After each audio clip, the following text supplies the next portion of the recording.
tu commences à parler de l'autopsie du Christ. C'est quoi ton idée, toi, là-dessus, ton opinion? Ah, c'est pas une idée, c'est pas une opinion, c'est une réalité. Si, bon, le Christ a existé, je crois qu'on a assez de preuves pour le démontrer, encore qu'il y a des gens qui doutent. Il a été crucifié, ok. La crucifixion, c'est un supplice que les Romains ont pris aux Mésopotamiens, qui peut-être vient d'Inde, on n'est pas certain. Il y a plusieurs théories là-dessus, mais c'est pas très intéressant. Ce qui est intéressant, c'est de savoir que la personne est clouée sur la croix. La croix, c'est un stipes, c'est-à-dire un truc qui est planté dans le sol, piqué, et c'est un patibulum, c'est-à-dire un autre morceau de bois qui est en fait adapté sur le premier qui est planté dans le sol. Donc la croix, c'est pas la croix telle qu'on la voit aujourd'hui avec un stipes qui dépasse au-dessus de la ligne horizontale, c'est pas le cas. Il s'arrêtait avant, c'était un T. Et ce que le supplicié transportait sur son dos, c'était pas toute la croix, c'était le patibulum, c'est-à-dire la partie sur laquelle on allait le clouer. On clouait le type par terre. Terrible. Donc tu le couches par terre, tu le cloues. Et un Français qui s'appelle, ça va me revenir, moi les noms c'est compliqué, c'est un chirurgien, a démontré qu'en fait les clous ne pouvaient pas être plantés dans la paume de la main, mais devaient l'être dans le poignet. Okay. Pierre Barbet. Ouais, parce que t'as du cartilage, t'as des trucs comme ça, du coup, bah, en fait, ça se plante plus facilement, je pense. Chirurgien. Pourquoi? Parce qu'il a fait avec des cadavres. Moi, je fais ça aujourd'hui, je suis mort, hein. Je peux plus. À l'époque, c'était faisable, on était en 1950,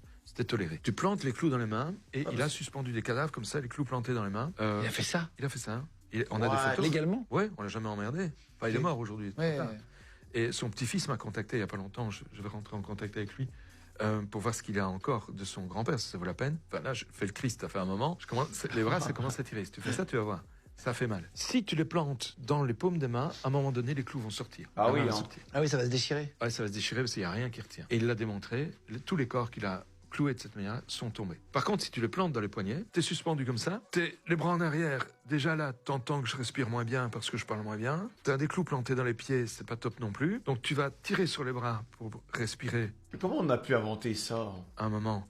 Puis tu vas laisser tomber parce que ça fait trop mal. Et tu joues comme ça avec des alternances où tu respires plus. À un moment, tu te fatigues. Et ce qui va se passer, c'est que tu respires plus vraiment beaucoup. Ça veut dire que tu augmentes ton taux de CO2 dans le sang et tu réduis ton taux d'oxygène. Tu entres dans ce qu'on appelle une narcose, carbonarcose. Et ton taux de CO2 qui augmente fait que ton sang devient de plus en plus acide. Ça s'appelle une acidose respiratoire. Acidose parce que le sang devient de plus en plus acide et respiratoire parce que la cause de cette acidose, c'est ta respiration qui ne fonctionne plus bien. Et ça, c'est mortel. Et on meurt de ça. D'accord, ok, intéressant. Ouais. On meurt de ça dans des souffrances qui sont complètement atroces parce que à un moment donné, ton taux de CO2 est tel dans le corps que ton corps se crampe. Tu fais une crampe, mais générale de tout le corps. T'as déjà eu une crampe au côté quand tu cours, ça fait mal de gueule, tu t'arrêtes, hein. C'est plus continuer à courir. Eh ben, c'est la même chose, mais pas seulement au côté, c'est tout le corps qui est en crampe. Waouh. Ça fait mal de Ça va faire tellement mal, les gars, parce que déjà juste une crampe à la cuisse, t'es là, tu peux plus bouger. Mais imagine sur tous les muscles de ton corps, mec. Et c'est comme ça qu'on meurt sur la